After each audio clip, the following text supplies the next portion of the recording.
बिस्मिल्लाहिर्रहमानिर्रहीम। अस्सलाम वालेकुम। मेरा नाम होम्योपैथिक डॉक्टर अशफाक ख़ान है और मेरा ताल्लुक़ स्वात पाकिस्तान से है। मर्दाना अमराज पर इससे पहले भी वीडियोज़ हमारी हो चुकी हैं। इस वीडियो में मैं कोशिश करता हूँ कि मर्दों में जो जो अमराज हैं उनको मैं समअप करने की कोशिश कर लूँ, यानी जो जो अवारिज़ात मर्दों को पैदा होते हैं जिसकी वजह से उनको इनफर्टिलिटी या फिर और मसले मसाइल जो उनके मर्दाना कारकर्दगी के हवाले से पैदा होते हैं, तो इसको कंपाइल करने की कोशिश करते हैं। इससे पहले जो मेरी वीडियोज़ हैं वो वेरिकोसील वेन्स और इसके अलावा इरेक्टाइल डिसफंक्शन पर और प्रीमेच्योर इजैकुलेशन पर और इन मसाइल पर मैंने एक वीडियो बनाई थी। तो उसका लिंक मैं डिस्क्रिप्शन में भी दे दूंगा और एंड पे उसके आपको मैं एक एंड स्क्रीन भी दे दूंगा ताकि आप उस पर आसानी से अपने उस पर अपने रहनुमाई उसे ले सकें। मर्दाना अमराज में ज़्यादातर जो हमारे पास केसेस रिपोर्ट होते हैं वो वेरिकोसील वेन के होते हैं। वेरिकोसील वेन्स का मसला क्यों होता है, क्या है? असल में जो मेल टेस्टिकल होते हैं उसके ऊपर नसों का एक गुच्छा होता है। इस गुच्छे में गोमड़ पड़ जाते हैं और डीऑक्सीजनेटेड ब्लड जो है वो गोमड़ों की शक्ल इख्तियार कर लेता है, या उसमें डेड स्पर्म जो है वो एक्यूमुलेट हो जाते हैं और वो डेड स्पर्म जो है वो वहाँ पर इन्फेक्शन वर्म क्रिएट करते हैं। अब ऐसा क्यों होता है? इसकी वजूहात ये है कि जब भी मेस्टरबेशन यानी हैंड प्रैक्टिस उसकी वजह से या अपने शहावत को देर तक रोके रखने की वजह से वहाँ पर स्पर्म कोआगुलेट हो जाते हैं और अक्सर जो है वो स्पर्म वहाँ पर डेड होने की वजह से वहाँ पर गोमड़ बन जाते हैं। फिर इसमें ग्रेड होते हैं, ग्रेड 1 2 3 इस तरह से फर्दर। तो वेरिकोसील वेन से होता क्या है कि आपको जब भी आप शहावत महसूस करते हैं और आप डिस्चार्ज नहीं करते, यानी आपको शहावत महसूस हुई, आप हालत शहावत में रहे और आपने डिस्चार्ज नहीं किया, तो फिर आपको भारीपन महसूस होता है टेस्टिस में, यानी भारीपन होता है, दर्द होता है और ज़्यादातर लेफ़्ट टेस्टिकल इसमें मुतासिर होता है, राइट भी हो सकता है, बायलेटरल दोनों भी हो सकते हैं। तो ये वेरिकोसील होता है। इसको सिंपली एक अल्ट्रासाउंड के ज़रिए से जांचा जा सकता है। आप अल्ट्रासाउंड कर सकते हैं। अल्ट्रासाउंड से ये पता चल जाता है कि आपको वेरिकोसील वेन है या नहीं है। तो इसका होम्योपैथिक में बेहतरीन इलाज है। काफ़ी केसेस अल्हम्दुलिल्लाह हमारे शिफायाब हैं और इसमें बेस्ट मेडिसिन है होम्योपैथिक में। आखिर में जाकर के मैं फिर मेडिसिन के हवाले से इसमें आपको तो आपकी रहनुमाई करता हूँ। दूसरा, इसमें ज़्यादातर जो केसेस रिपोर्ट होते हैं वो हाइड्रोसेल के होते हैं, यानी टेस्टिस में पानी पड़ जाना। तो इसमें ज़्यादातर जो है, जिस तरह वेरिकोसील में आपको बताया था कि उसमें भी ये हो सकता है, चोट की हिस्ट्री हो सकती है, उसमें मैं बताना भूल गया जो आपको मैंने वाराजात बताए थे।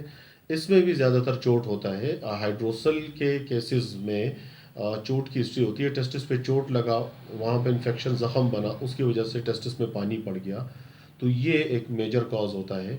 या फिर हो सकता है कि आपको चोट ना भी पड़ी हो, कोई भी अवारज़ात हो सकते हैं, लेकिन टेस्टिस में जो टेस्टिस के ऊपर एक वायर की तेली होती है, इसमें पानी पड़ जाता है, स्वेलिंग हो जाती है और उसे हम कहते हैं हाइड्रोसिल। तो होम्योपैथी इसको भी बेहतर तरीके से ट्रीट करती है बगैर किसी ऑपरेशन के। और इसके अलावा मसाइल एपिडिडाइमाइटिस हमारे टेस्टिस के ऊपर एक गदूद होता है जिसे एपिडाइमिस कहते हैं। तो एपिडिडाइमाइटिस यानी उसकी सूजिश हो जाती है उस टेस्टिस के ऊपर का जो गदूद होता है, उसका इन्फेक्शन जो है उस पर वर्म क्यों पड़ता है? हमारे जो पेशाब की नाली है यूरिथ्रा, जहाँ से एक ट्यूब आती है टेस्टिस से, जहाँ से स्पर्म इंजेक्ट होते हैं यूरिथ्रा में। तो अक्सर जिनको यूरिथ्रा स्ट्रिचर होता है, यानी जिनको पेशाब की नाली की तंगी होती है या पेशाब के लिए जिनको ज़ोर लगाना पड़ता है, या फिर प्रोस्टेट के प्रॉब्लम्स में ऐसा हो सकता है कि अगर प्रोस्टेट जो एजड लोगों में हो तो पेशाब के लिए ज़ोर लगाना पड़ता है, तो पेशाब की कुछ मिकदार जो है उस स्पर्म के ट्यूब के थ्रू टेस्टिस के उन हदूद तक पहुंच जाती है और वहाँ पर वो जाकर के इन्फेक्शन या वर्म क्रिएट करता है, जिसे हम एपिडिडाइमाइटिस कहते हैं। सिंपल अल्ट्रासाउंड के ज़रिए इसको डायग्नोस किया जा सकता है कि आपको एपिडिडाइमाइटिस है, आपको ऑर्काइटिस है, यानी आपको जो फोता है टेस्टिस है उसके हदूद में वर्म है, ऑर्काइटिस उसे कहते हैं, या फिर आपको वेरिकोसील वेन है, जो ऊपर का गुच्छा है वेन्स का, उसमें गोमड़ पड़ गए हैं, या फिर आपको हाइड्रोसेल यानी टेस्टिस में पानी पड़ गया है। बसा औक़ात अक्सर जो केसेस हमने देखे हैं, उसमें वेरिकोसील के साथ माइल्ड टू मॉडरेट हाइड्रोसिल भी होता है, यानी टेस्टिस में पानी भी बढ़ चुका होता है इन्फेक्शन की वजह से, और एपिडिडाइमाइटिस भी इसके साथ एसोसिएट होता है। तो इसका होम्योपैथी बेहतरीन इलाज करता है और बेहतरीन ट्रीटमेंट आपको प्रोवाइड करता है।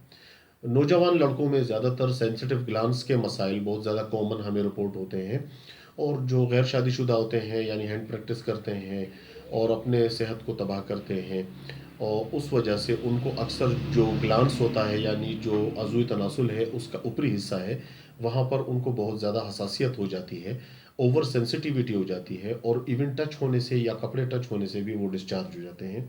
तो ये कमज़ोरी की एक सीवियर कंडीशन में दाखिल हो जाते हैं, और इस सेंसिटिविटी की वजह से उनको जो है वो उनको बिल्कुल टाइमिंग नहीं होती, यानी वो बस मामूली से शावनी ख्यालात उनको आए और कपड़े या फिर हाथ उसके साथ कोई भी चीज़ टच हुई और वो डिस्चार्ज हो गए।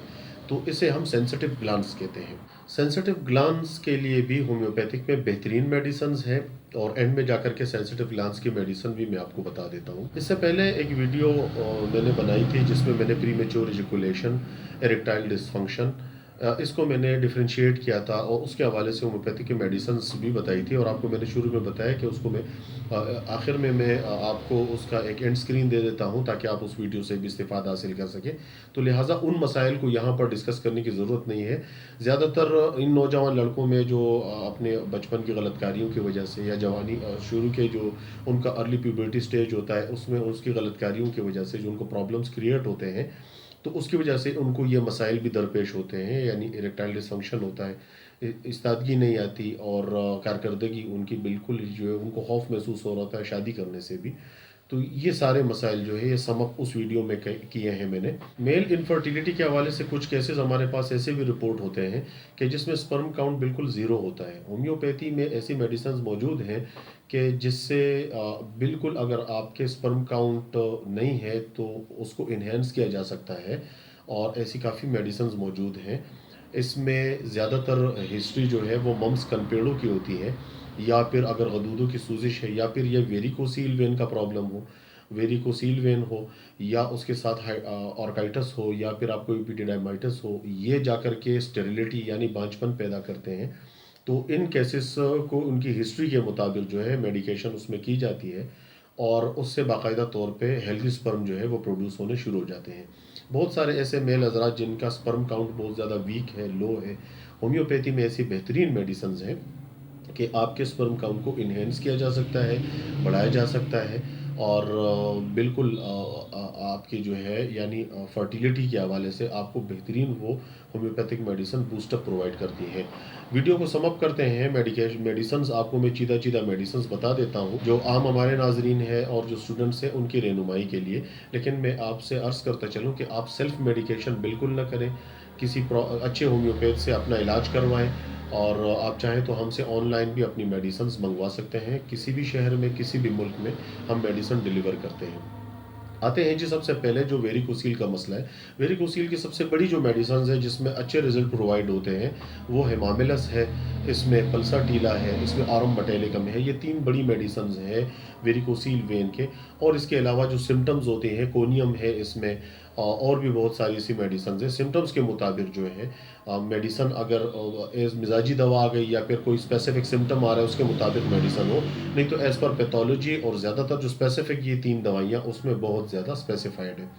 इसके अलावा ऑर्काइटिस, यानी ऑर्काइटिस में भी यही 3 दवाइयाँ अच्छा रोल प्ले करती हैं, और इसके साथ साथ एपिडिडाइमाइटिस भी इन्हीं 3 मेडिसिन के ज़ुमरे में आता है।